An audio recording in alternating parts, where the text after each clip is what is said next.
You've said that you promised to get waiting lists down. Now, there has been some progress in those waiting the longest, but overall, waiting lists are still going up. Is it actually still a promise you're committed to the public, that you're going to get waiting lists down? Yes, of course it is. And when I made the pledge, and thank you for acknowledging that we have made progress on the longest waiters, where we've virtually eliminated those waiting 2 years and then 1.5 years.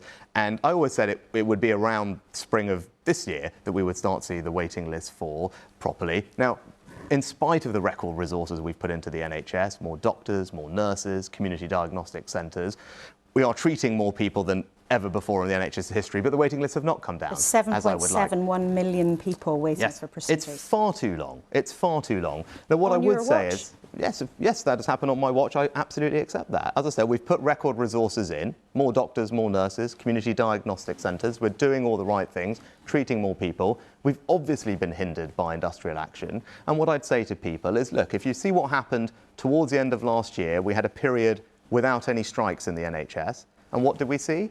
We saw the waiting list fall, tens of thousands, by 65,000 over the period of October. Waiting lists started to fall when you had a period without industrial action. So that actually gives me the confidence to know that once we can resolve the outstanding industrial action, and I'm sure we'll talk about that, that we will be able to see waiting lists fall because of the extra investment and resources that we've put into the NHS. So if strikes have been the problem, and actually the evidence on how much they contribute to the waiting list is mixed, but clearly it is part of the problem.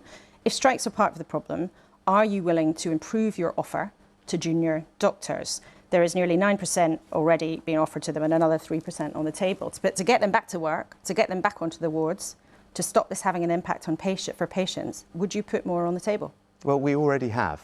And I think, again, if you look at the government's track record when it comes to resolving industrial action... I'm asking if you put more... If I could just answer the question, because I think it's important to have the context. The government has now reached resolution with every other part of the NHS. Nurses, midwives, paramedics, consultant doctors, specialty doctors most recently. So every other part of the NHS workforce, and I'm grateful to them for everything they're doing, has reached a resolution with the government on a reasonable, fair pay settlement